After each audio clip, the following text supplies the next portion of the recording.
New sales flyers, strong future for Amazon tablet Guitar Hero to make a comeback, back to school predictions, and Apple has a banner week. I'm Cayley, Mosca, web marketing coordinator with Petra, and it's time for the Petra 5 in 5. I've got 5 stories in 5 minutes. Let's get started.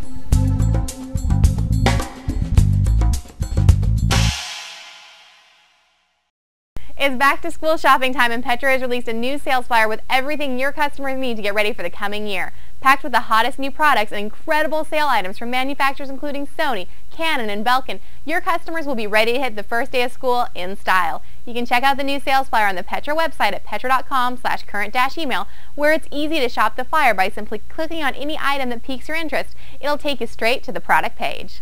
While it hasn't been officially announced yet, the internet has been buzzing with rumors of an Amazon Android tablets for months now. And in spite of facts that it's still under wraps, it appears that whatever Amazon comes up with may be in the best position to directly compete with Apple's iPad.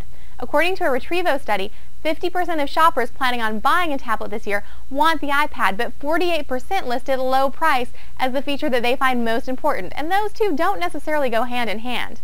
Their breaking point appears to be around $300. If an Android tablet falls below that and offers similar features, then consumers are willing to go that route rather than the base model iPad. If anyone's ready to play in that field, it should be Amazon, who is accustomed to operating on a tight margin and already has an app store of their own set up for additional post-sale revenue. But none of that matters without consumer interest, which is where Amazon strikes gold. When asked what manufacturer they would seriously consider buying a tablet from, a resounding 55% answered Amazon, blowing past Dell at 38%, Samsung at 38%, and Motorola and HP at 31%.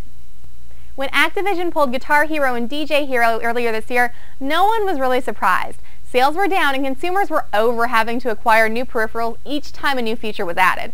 It's also believed that Activision got off track by introducing DJ Hero in the midst of Guitar Hero's success, taking the focus off Guitar Hero for a game that really didn't shine as intended. Well, like any good rock act, Guitar Hero is quietly having a makeover and getting ready for a comeback, according to Activision CEO Bobby Kotick.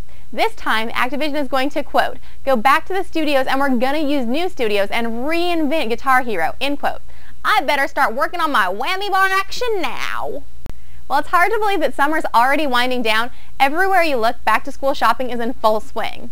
The National Retail Federation is predicting that this will be a strong year in back-to-school sales for CE retailers, with an expected 12% increase to nearly $7.2 billion in sales. According to a survey conducted by Big Research, sales to college-bound students may be down, with only 45.8% expected to purchase CE products before heading off to the dorms, likely because they already have many of the items that in years past you wouldn't purchase until heading to college. Said Pam Goodfellow, Consumer Insights Director at Big Research, quote, young adults are often the first in line to buy the latest tablet device, smartphone, or MP3 player, so many college students are already armed with the latest gadgets that they'll bring with them to campus, end quote. Making up for that lag will be sales to families with kids in grades K through 12, who planned on spending an average of $189.51 on computers, cell phones, MP3 players, tablets, and other devices, up from $181.61 last year. Makes me wish I was going back to grade school, and that my parents were still footing the bill. Apple's been having a banner week with strong sales of 2 of the new releases made last Wednesday. To begin with, Apple's announced that more than 1 million customers bought and downloaded Mac OS Lion from the Mac App Store in the upgrade's first day of availability. Does this mean that the company made $30 million in that day? Not necessarily. Since Mac owners can pay once for Lion and then download multiple copies to their different personal machines, those 1 million downloads may not have all been unique paid downloads. Apple did say that Lion was selling, quote, faster than any other OS release in the company's history, end quote. Matching up to the strong Lion sales are new MacBook Air sales, with many stores in Canada and the US selling out of the device in their first afternoon. Stores were seeing exceptionally high sell-through rates to what they were accustomed to with Macs, and with one medium-sized store reporting selling about 60 to 70 Airs per day since the release.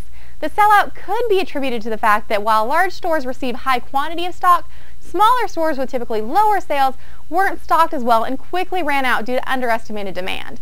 In spite of spotty shortages, Apple's website still quotes a 24-hour shipping time, and a good sign given that Apple plans to ship 1.5 million MacBook Airs this summer, several 100,000 more than were sold of the previous model in the spring. That's your Petra 5 in 5. Have a great week, and we'll catch up with you next time for more hot industry news.